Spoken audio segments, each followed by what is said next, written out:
Maya Chen had been counting down the days all summer. Finally, she was walking through the iron gates of Westfield Arts Academy, her backpack heavy on her shoulders and her stomach doing nervous flips. This wasn't just any school. This was the school where famous musicians sent their kids, where concert halls had waiting lists, where every hallway smelled like rosin and ambition. She'd worked so hard to get here. The scholarship application alone had taken 3 months. Essays, recordings, references from teachers who barely knew her. When the acceptance letter came, her mom had cried happy tears right there in their tiny apartment kitchen. But now, standing in the marble lobby with chandeliers hanging overhead, Maya felt very small. Other students brushed past her wearing designer clothes, laughing about their summers in Europe, comparing notes about their private instructors. She smoothed down her thrift store blazer and tried to look like she belonged. Her first class was music theory with Professor Victoria Hayes. Everyone talked about Professor Hayes like she was royalty. 20 years performing in symphony orchestras. Guest appearances on national television. Students who studied under her got into the best conservatories in the country. The classroom itself looked more like a concert hall. Tall windows, a grand piano in the corner, framed photos of Professor Hayes with famous musicians covering one entire wall. Maya chose a seat in the middle, not too front, not too back. Safe. Professor Hayes swept into the room exactly at 9 o'clock. She was tall, probably in her 50s, with silver hair pulled back tight and the kind of posture that made everyone else look slouchy. She didn't smile. She set her leather bag down, surveyed the class like a general inspecting troops, and began. "Music is not a hobby," she announced, her voice sharp and clear. "It is not something you dabble in when you're bored. True musicianship requires discipline, proper training, and years of dedication. If you don't have those things, you're wasting your time and mine." Maya shifted in her seat. Around her, other students sat up straighter, nodding seriously. "Let's begin with introductions," Professor Hayes continued. "I want to know your background, your training, your instrument. We'll start here." She pointed to a boy in the front row. "I'm Christopher. I've been studying piano since I was 4 with Dr. Peterson at the conservatory. I also play violin and compete nationally." Professor Hayes nodded approvingly. "Good foundation. Next." One by one, students shared their credentials. Private lessons since age 5. Award-winning performances. Parents who were professional musicians. Summer programs in Paris and Vienna. Each answer seemed to raise the bar higher. Maya's palms started sweating. Her turn was coming closer. "I'm Bethany. I study classical piano with Master Chun and participate in the youth orchestra. I performed at Carnegie Hall last spring in a student showcase." "Excellent," Professor Hayes said. 2 more students. "Then it would be Maya." "I'm Devon, piano and composition. I've been working with a private tutor for 11 years and I've won several state competitions." Professor Hayes made a note in her leather portfolio. Then her eyes landed on Maya. "And you?" Maya's voice came out smaller than she wanted. "I'm Maya. I play piano. I've been teaching myself for about 5 years now." Professor Hayes's pen stopped moving. "Teaching yourself?" "Yes, ma'am. I use tutorials online and practice books from the library. We have a keyboard at home that my mom at a yard sale, and I practice every day after school." Someone behind Maya giggled softly. She felt her cheeks burn. Professor Hayes set her pen down slowly. YouTube tutorials and a yard sale keyboard. It wasn't a question. It was a statement, delivered with the kind of tone usually reserved for describing spoiled milk. "Yes, ma'am," Maya said quietly. "I see." Professor Hayes folded her hands on her desk. "And tell me, Maya, what made you think that approach would prepare you for a serious music program?" The room had gone completely silent. Maya could feel every eye on her. I love music," Maya stammered. "And I couldn't afford private lessons, so I found other ways to learn. I've completed advanced theory books, and I practice 4 hours every day, and YouTube," Professor Hayes interrupted, "is not a substitute for proper instruction. A keyboard is not a piano, and enthusiasm, while charming, is not the same as skill." She turned to address the entire class now, using Maya as her example. This is what concerns me about modern music education. Everyone thinks they can become a musician with an internet connection and good intentions. But real musicianship requires proper foundation, correct technique from the beginning, and guidance from trained professionals. Maya felt like she was shrinking into her chair. She wanted to disappear, to melt into the floor, to be anywhere but here. You cannot build a house without a foundation, Professor Hayes continued. You cannot perform surgery from watching videos. And you cannot master a classical instrument without proper training. These skills require years of careful instruction, not weekend hobbies. Bethany, the girl who'd played at Carnegie Hall, whispered something to the student next to her. They both smirked. Maya stared down at her notebook, her vision blurring slightly. She'd been so proud of what she'd accomplished. She'd learned to read music by herself. She'd worked through complicated pieces note by note, rewinding videos dozens of times until her fingers found the right patterns.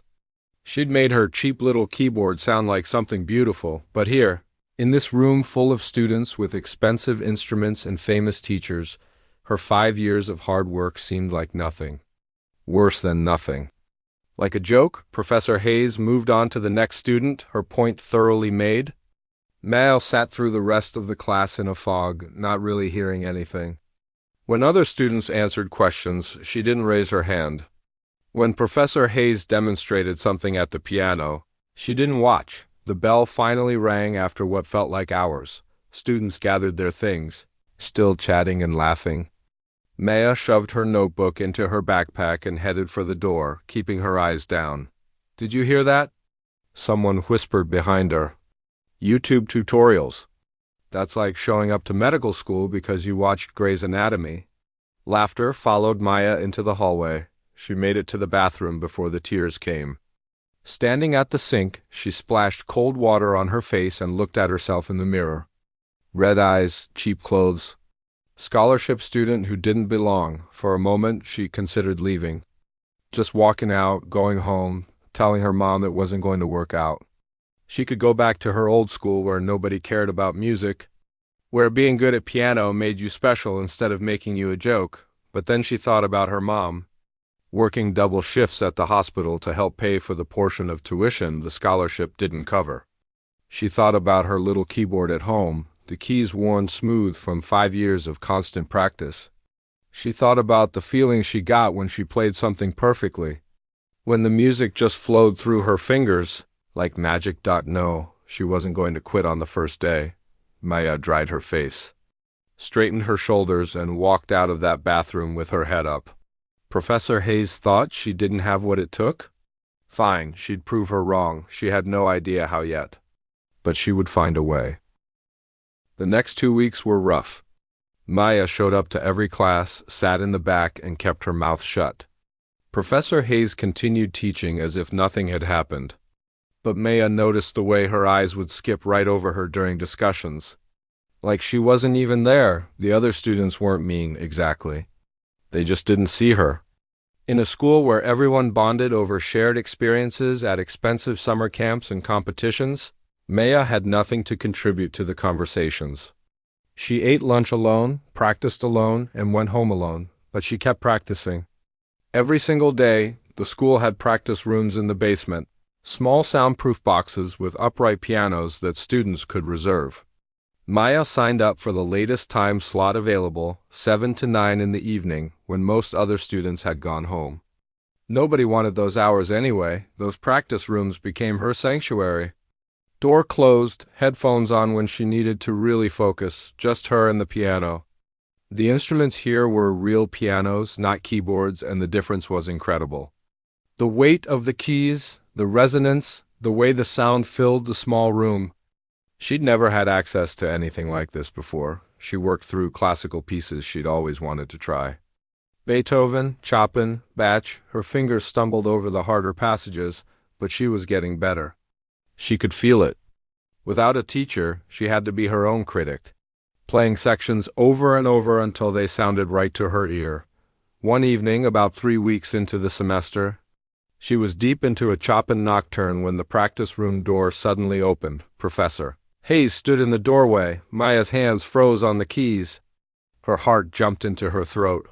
"Don't stop," Professor Hayes said, stepping inside and closing the door behind her. "Continue." Maya's mind went blank. She couldn't remember what came next. Her hands hovered uselessly over the keys.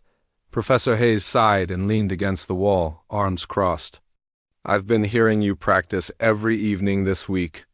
The janitor mentioned a student staying late." I got curious. "I'm sorry," Maya blurted out. "Am I not supposed to be here this late?" "I signed up for the time slot, and you're allowed to be here," Professor Hayes interrupted. "That's not why I came." She gestured at the piano. "Play something for me." "Not that, Chopin." "Something you've mastered?" Maya's hands were shaking now. This felt like a trap. Everything with Professor Hayes felt like a trap. I don't know if I've mastered anything," Maya admitted. "Then play something you know well." Maya took a breath and started a piece she'd been playing for over a year, a simpler Mozart sonata. Her fingers found the familiar patterns, and slowly her heartbeat calmed down. She made it through the first movement without any major mistakes. When she finished, Professor Hayes was quiet for a long moment. "You have decent natural instinct," she finally said. "Your phrasing isn't terrible, but your technique is full of holes. Bad habits that will limit you if you don't fix them now." She pushed off from the wall. "Your hand position is inconsistent. You're using too much wrist movement and not enough arm weight. And you're muscling through passages that should be light." Maya nodded, not sure what to say. This was the most Professor Hayes had spoken to her since that first day, and it didn't feel quite as harsh. Critical, yes, but maybe not cruel. "There's a semester showcase in December," Professor Hayes continued. "Every music student performs. It's attended by parents, board members, sometimes talent scouts from conservatories." She paused. "I select which students perform which pieces. It's an honor to be chosen for a solo performance rather than group ensemble." Maya's stomach sank. Here it came. The part where Professor Hayes told her she wouldn't be performing at all? "I don't believe in coddling students," Professor Hayes said. "The music world is brutal and competitive. If you can't handle pressure here, you won't survive out there." She walked to the piano and played a few notes, a haunting melody that Maya didn't recognize. "This is Rachmaninoff's Prelude in C-sharp minor. Are you familiar with it?" Maya shook her head. Professor Hayes played a bit more, the notes building into this massive, thundering sound that filled the tiny practice room. It was beautiful and terrifying at the same time. It's one of the most technically demanding pieces a pianist can perform. It requires precision, power, emotional depth, and stamina.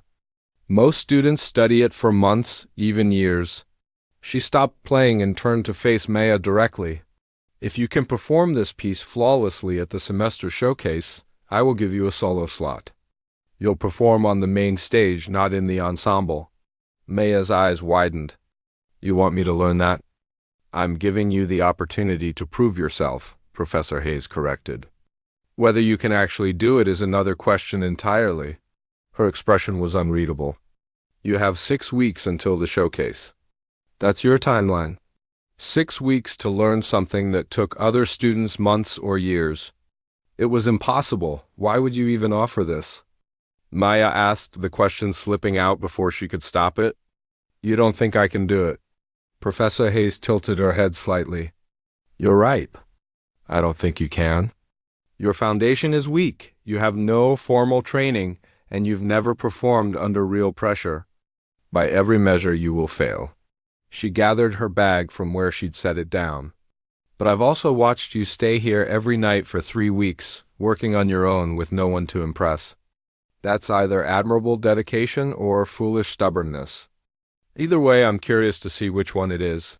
She walked to the door, then paused. "I'm not doing you any favors here. If you attempt this and fail publicly, it will be humiliating. People will remember. The smart choice would be to accept a group ensemble placement and not risk the embarrassment.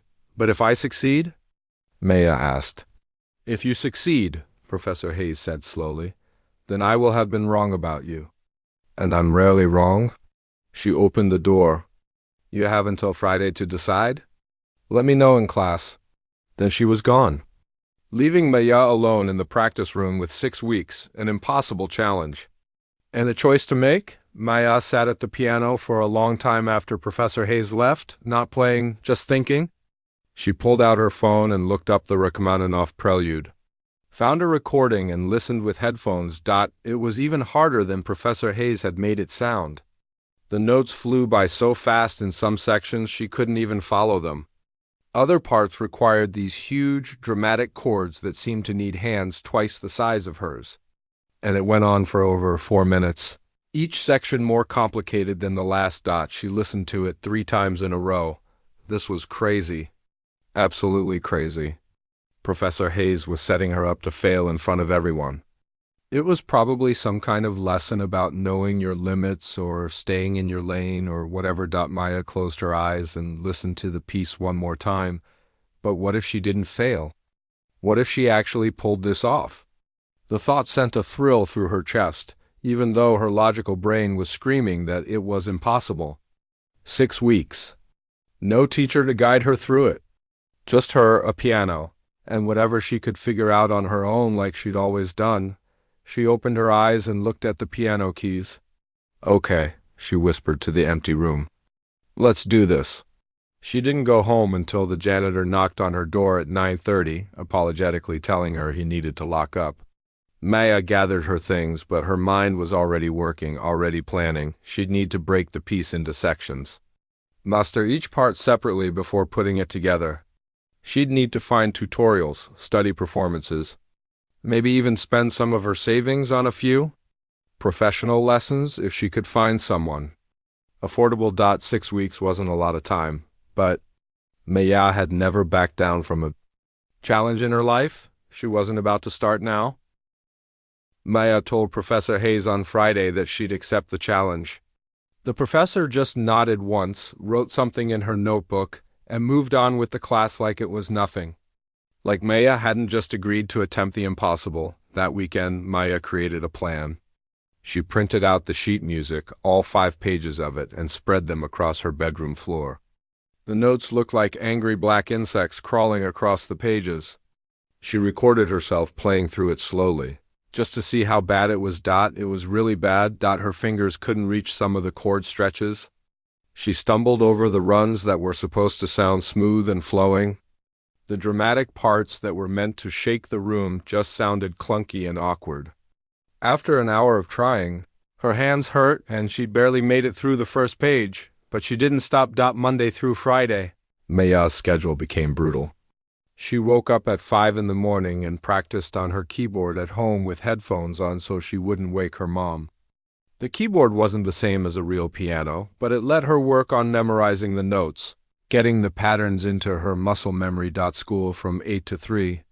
Then, instead of going straight to the practice rooms, she took the bus across town to her job at the diner. She worked the 4 to 7 shift, serving coffee and burgers to tired workers and families, her feet aching in her cheap sneakers. The tips weren't great, but she needed every dollar. At 7:15, she was back at school, letting herself into the practice room building with her student ID. 7:30 to 9:30, she belonged to the Rachmaninoff. 2 hours every single night. Weekends were longer. She picked up extra shifts at the diner on Saturday mornings, but spent Saturday afternoons and all day Sunday in the practice rooms. By the end of the first week, she had the first page mostly memorized. Her fingers were developing calluses, and her right wrist ached constantly from the repetitive movements. By the end of the second week, she could play through the entire piece without stopping, but it was messy. Lots of wrong notes. Timing was off.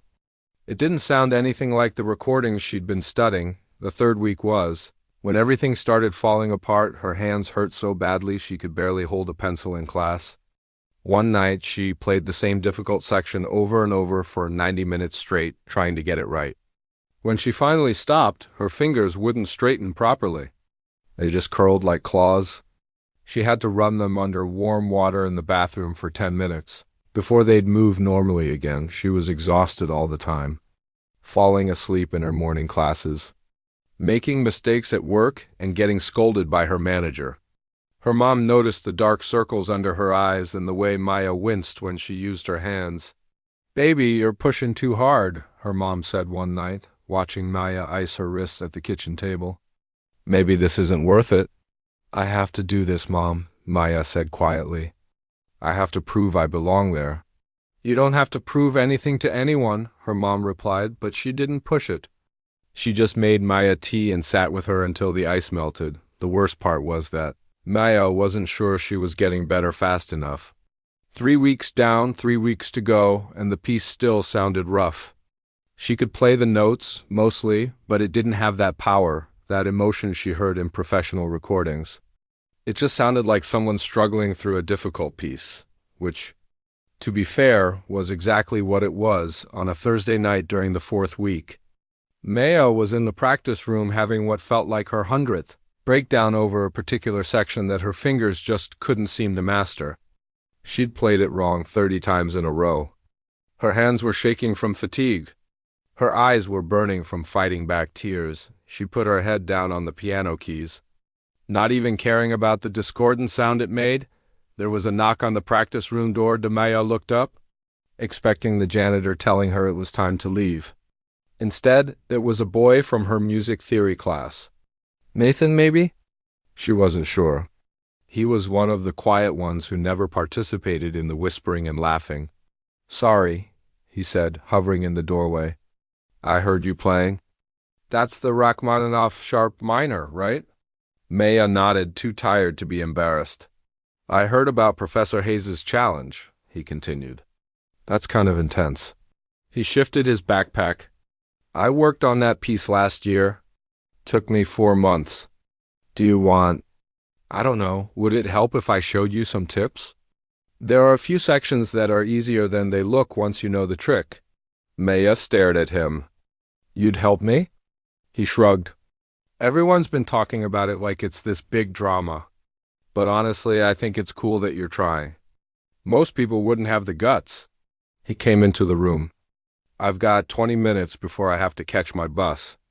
Want me to show you that section you were stuck on?" Those 20 minutes changed everything. Nathan showed her a different fingering pattern for the section she'd been struggling with. Instead of trying to stretch her hand impossibly wide, there was a way to roll through the notes that made it manageable. He demonstrated it slowly, then had her try. On her 3rd attempt, she got through it cleanly. "There you go," Nathan said, grinning. "See? Not impossible? Why are you helping me?" Maya asked. "Won't I be competing against you at the showcase?" Nathan packed up his bag. "I'm playing a Debussy piece. Different vibe entirely. Besides, Professor Hayes needs someone to shake things up. She's been teaching the same way for 20 years. Maybe you'll surprise her." He headed for the door. "Good luck. You've got this." After he left, Maya sat at the piano feeling something she hadn't felt in weeks: hope. She practiced that section 50 more times that night, and every single time it got better. The next day, Maya made a decision. She'd been avoiding asking for help because she couldn't afford a real piano teacher. But she had a little money saved from the diner. Maybe she could afford one session with someone who really knew this piece. She found a retired concert pianist who gave lessons from his home across town. His rate was $60 an hour. Maya had $73 in her savings jar. She took the bus to his house on Sunday afternoon. Clutching her sheet music. The teacher, Mr. Lawrence, was in his 70s with kind eyes and hands that still moved beautifully across the keys. She played the piece for him, making plenty of mistakes, but getting through it. When she finished, he was quiet for a moment. "You've taught yourself this in 3 weeks?" he asked. "Yes, sir." "Well, mostly taught myself. A classmate helped with one section." He shook his head slowly. "That's remarkable. Your technique needs work, but your interpretation has real feeling. You're not just playing notes. You understand what the music is trying to say." He pulled out a pencil. "We have 1 hour. Let me show you what will make the biggest difference." That hour was worth more than the entire 3 weeks of struggling alone. Mr. Lawrence taught her about arm weight, about using her whole body instead of just her fingers. He showed her where to breathe with the music, where to push and where to pull back. He recorded her playing on his phone so she could hear the difference before and after.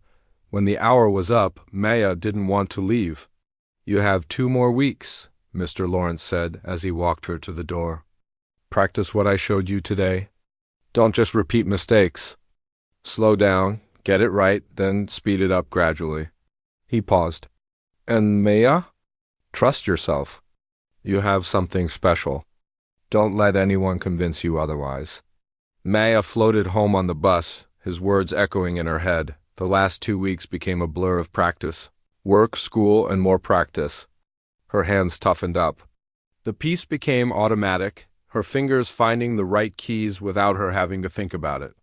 She could play it in her sleep at this point. Probably was playing it in her sleep. The showcase was scheduled for Friday evening. On Thursday night, Maya played through the entire piece one last time in the practice room. It wasn't perfect. There were still moments that could be cleaner, sections that could have more power. But it was good. Really good. Better than she'd ever imagined she could play it. She packed up her things and walked out of the practice room. Tomorrow night, in front of everyone, she'd find out if it was good enough. Her hands weren't shaking anymore. Her heart was steady. She was ready. The morning of the showcase, Maya woke up with her stomach in knots. She'd barely slept, running through the piece in her head over and over. Her fingers twitching under the blankets like they were still playing. Her mom made her favorite breakfast. Pancakes with strawberries, but Maya could barely eat. Everything tasted like cardboard. "You're going to be amazing," her mom said, squeezing her shoulder. "I'm so proud of you, baby. No matter what happens tonight." Maya nodded, not trusting herself to speak without crying. School dragged by in slow motion. Every class felt like it lasted 3 hours.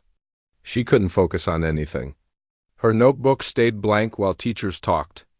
At lunch, Nathan found her sitting alone in the library. "Big night," he said, sliding into the chair across from her. "How are you feeling?" "Terrified," Maya admitted. "Good, that means you care." He pulled out a candy bar and slid it across the table. "Sugar helps? Trust me. And hey, I'll be in the audience cheering for you." While politely clapping. "It's a classical music thing." Maya managed a small smile. "Thanks for helping me. I couldn't have done this without that fingering trick you showed me." "You did the hard part," Nathan said. "I just pointed you in the right direction. The rest was all you." The showcase was scheduled for 7 in the evening in the main auditorium. Maya arrived at 5:30 when the building was still mostly empty. The stage crew was setting up chairs and adjusting lights. The piano sat center stage, looking massive and intimidating under the spotlight. She found a bathroom and changed into the one nice outfit she owned. A simple black dress her mom had bought her for the scholarship interview. It was a little tight in the shoulders now, but it would have to do. She looked at herself in the mirror, trying to see someone confident and talented instead of a scared kid who was probably about to humiliate herself. By 6:30, students started arriving to warm up and run through their pieces one last time. The backstage area buzzed with nervous energy. Girls in expensive gowns rushed around with makeup bags. Boys adjusted bow ties and compared notes about their performances. Maya found a quiet corner and sat with her eyes closed, running through the Rachmaninoff in her mind. Every note, every dynamic change, every place where her hands needed to shift position. Maya shun. She opened her eyes. Professor Hayes stood over her, clipboard in hand, wearing an elegant navy dress that probably cost more than Maya's mom made in a month. "You're performing 4th in the program," Professor Hayes said. "After the string quartet and before the vocal ensemble. You'll have 5 minutes to adjust the piano bench and settle yourself before you begin. Do you have any questions?" "No, ma'am." Professor Hayes studied her for a moment. "Nervous?" "Yes, ma'am." "Good. Nerves keep you sharp?" She turned to leave, then paused. "I've heard you practicing every night for 6 weeks. You've worked harder than most students I've taught. Whether that's enough remains to be seen." She walked away before Maya could respond. At 6:45, the doors opened to the audience. Maya peeked through the side curtain and watched people file in. Parents with cameras, students in their best clothes, faculty members in suits and formal wear. The auditorium seated 400 people, and it was filling up fast. She scanned the crowd and found her mom, sitting in the middle section, wearing her Sunday church dress. She was alone. Maya had told her she could bring friends, but her mom had taken an extra shift last week to make sure she could leave work early tonight. She probably didn't want to bother anyone. Seeing her mom sitting there by herself made Maya's throat tight. All the sacrifices, all the extra shifts, all the times her mom had smiled and said they were doing fine when Maya knew money was tight. This had to be worth it. At 7 o'clock exactly, the lights dimmed. The audience settled into their seats. The showcase director, an older teacher Maya didn't know well, walked out to welcome everyone and explain the program. The first performance was a violin solo. The girl was technically perfect, hitting every note with precision, but Maya barely heard it. Her heart was pounding too hard. Second was a chamber music group, 5 students playing something complex and moody. They were good. Really good. Maya's hands started sweating. Third was the string quartet. They played for almost 8 minutes, something dramatic and sweeping. The audience applauded enthusiastically when they finished. Then the showcase director returned to the microphone. Our next performer is Maya Chun, a first-year student here at Westfield Arts Academy. She will be performing Rachmaninoff's Prelude in C-sharp minor, Opus 3, number 2. Maya stood up. Her legs felt shaky. Someone adjusted her dress from behind, a kind backstage volunteer she'd never met. Another person whispered, "You've got this." She walked onto the stage. The lights were blinding at first. She couldn't see the audience, just the bright spots pointed at the piano. The stage felt huge and empty. Her footsteps echoed. She reached the piano and adjusted the bench, buying herself a few seconds. Her hands were trembling. She pressed them against her dress, trying to dry the sweat. Then she sat down. The keys looked like they always did. Black and white, familiar. She'd touched these exact keys hundreds of times over the past 6 weeks. She placed her hands in position and took a breath. The opening chords of the Rachmaninoff were heavy, almost angry. They demanded confidence, power. Maya's first chord came out shaky, not quite together. Her fingers hit the keys a fraction of a second apart instead of all at once. She heard it. The audience probably heard it too. Her mind went blank for a horrible second. She couldn't remember what came next. The notes that she'd practiced 10,000 times just vanished from her brain. In the front row, she could make out Professor Hayes now that her eyes had adjusted. The professor sat with her arms crossed, face completely neutral. Maya's second chord was worse than the first. This was it. This was the public failure Professor Hayes had warned her about. Everyone would remember this. The scholarship kid who thought she could play Rachmaninoff after 6 weeks of practice. The girl who didn't know her place. Then, from somewhere in the middle section, she heard a small sound. Not quite a cough, just a tiny noise of encouragement. Her mom, Maya, closed her eyes. She stopped thinking about Professor Hayes, stopped thinking about the audience, stopped thinking about failing or succeeding or proving anything to anyone. She thought about why she loved piano in the first place, those late nights, practicing on her cheap keyboard while her mom slept. The way music made her feel like she could express things she didn't have words for. The pure joy of getting a difficult passage right after hours of trying. The way a beautiful melody could make her forget everything else. She opened her eyes and started again. This time, the opening chords rang out strong and sure. Her hands knew what to do. They'd practiced this so many times that they moved on their own. Finding the right keys, the right pressure, the right timing. The early section built and built. Those heavy chords marching forward like footsteps. Maya leaned into them, using the arm weight technique Mr. Lawrence had taught her. Then came the lyrical middle section, the melody floating over soft accompaniment. Her right hand sang out the notes while her left hand stayed light and delicate. This was the part she'd cried over in week 3, convinced she'd never get it smooth.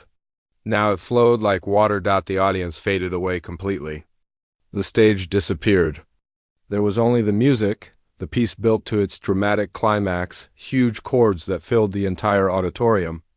Maya's hands flew across the keys, hitting the runs that had seemed impossible 6 weeks ago. Her whole body moved with the music, swaying, leaning, breathing with each phrase. She wasn't just playing notes anymore. She was telling a story. The music spoke of struggle and triumph, darkness and light.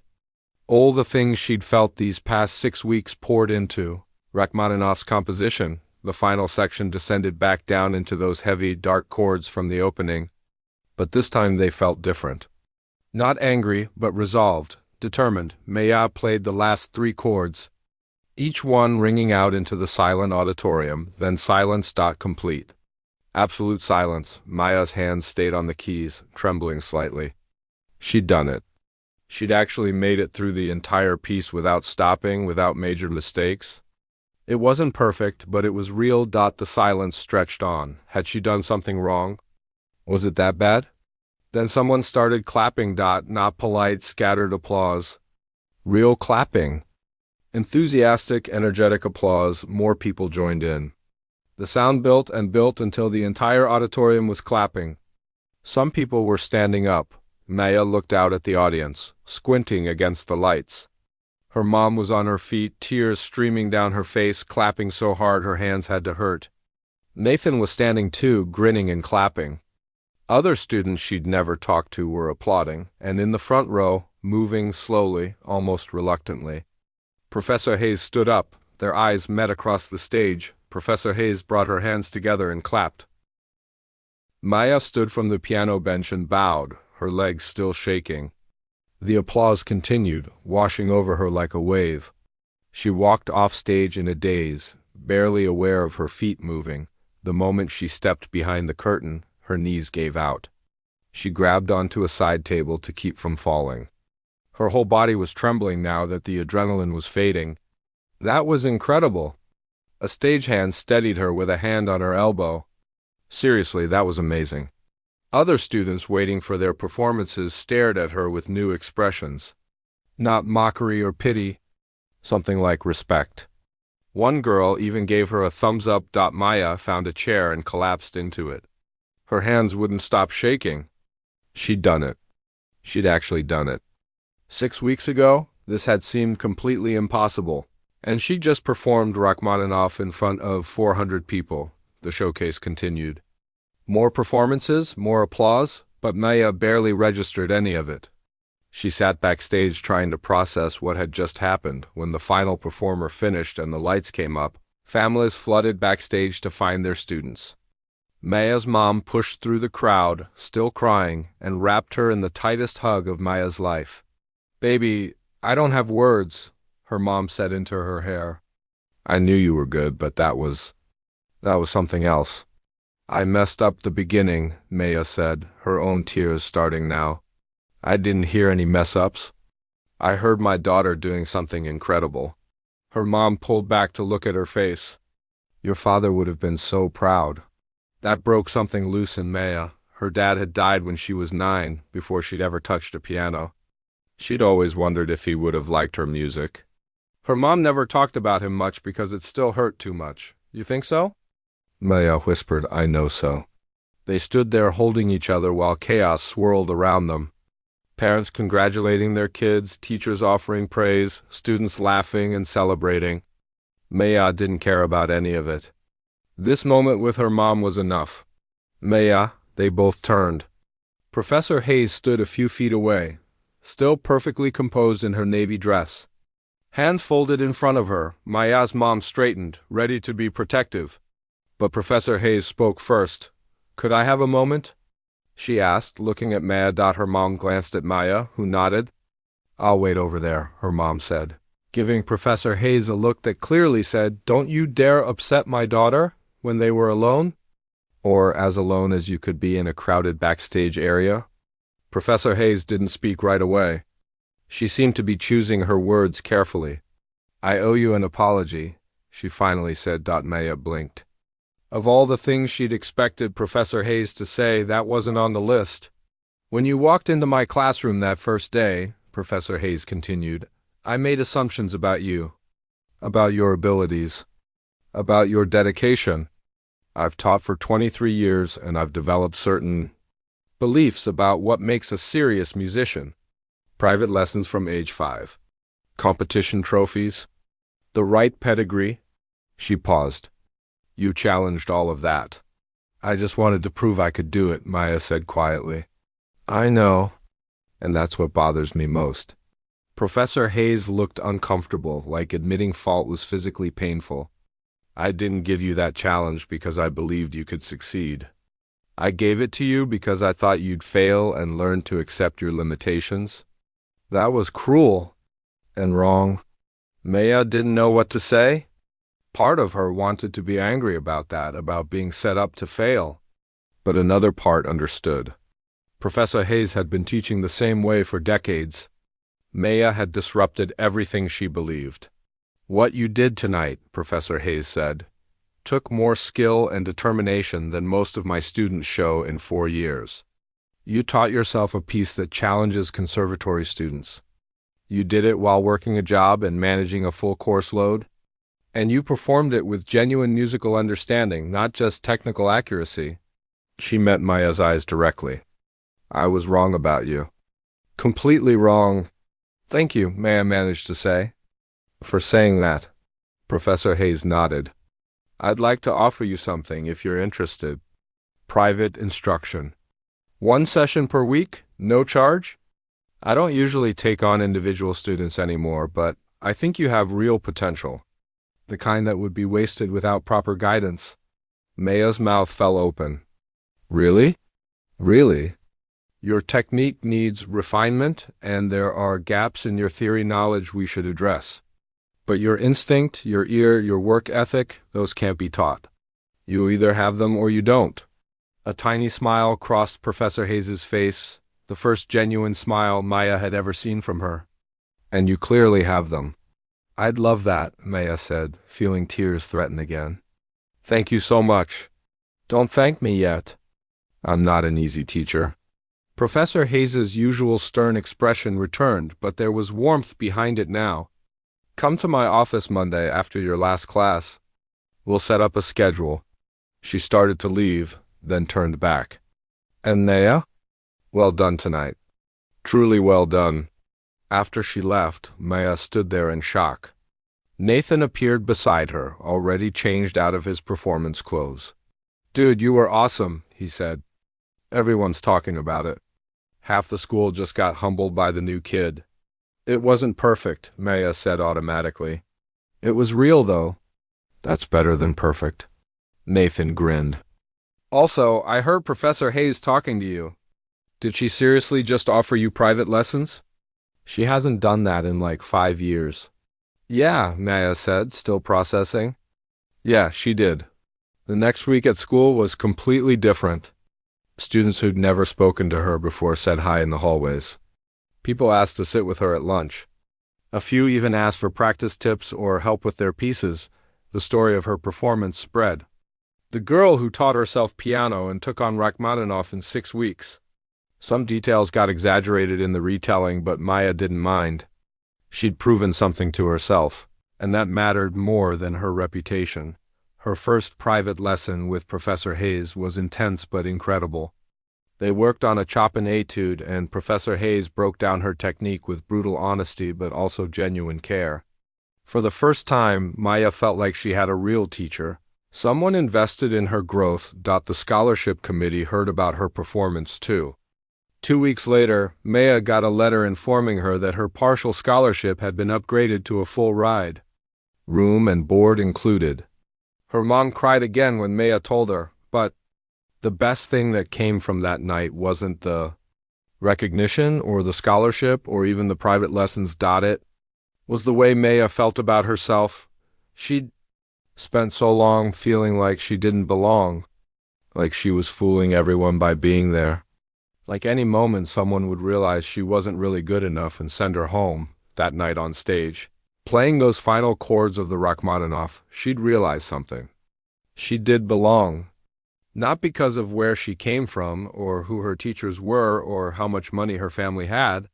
She belonged because she loved music enough to fight for it. Because she worked harder than almost anyone else. Because when given an impossible challenge, she didn't back down. 3 months later, the spring semester showcase rolled around. This time, Professor Hayes didn't assign Maya a piece. Instead, she asked what Maya wanted to perform. Maya thought about it for a long time. She could play another impressive classical work. Prove herself again. Show everyone she wasn't a one-hit wonder, but that felt wrong somehow. Instead, she composed her own piece. Something that blended the classical training Professor Hayes was giving her with the musical influences from her neighborhood. The sounds she'd grown up with, the rhythms from her culture, all woven together with proper technique and theory. When she performed it at the spring showcase, it was nothing like the Rachmaninoff. It was quieter, more personal. It told the story of a girl finding her place in a world that didn't think she belonged. The applause was just as loud. After the showcase, Professor Hayes pulled her aside again. "That piece you wrote," she said. "I'd like you to consider entering it in the state youth composition competition. I think you have a real shot." "You really think so?" Maya asked. "I wouldn't suggest it if I didn't." "You're developing your own voice, Maya. That's rarer than technical skill." Professor Hayes actually smiled, something she did more often these days. "You're going to do remarkable things. I'm glad I got to be proven wrong by you." Maya went home that night and sat at her old keyboard in her bedroom, the one from the yard sale that had started everything. She ran her fingers over the worn keys and thought about how far she'd come, not just as a pianist. As a person who believed in herself, she didn't know exactly what the future held. Maybe she'd become a concert pianist. Maybe a composer. Maybe a teacher who remembered what it was like to be underestimated and made sure her students never felt that way, whatever happened. She knew one thing for certain: she belonged to music, and music belonged to her. Nobody could ever take that away.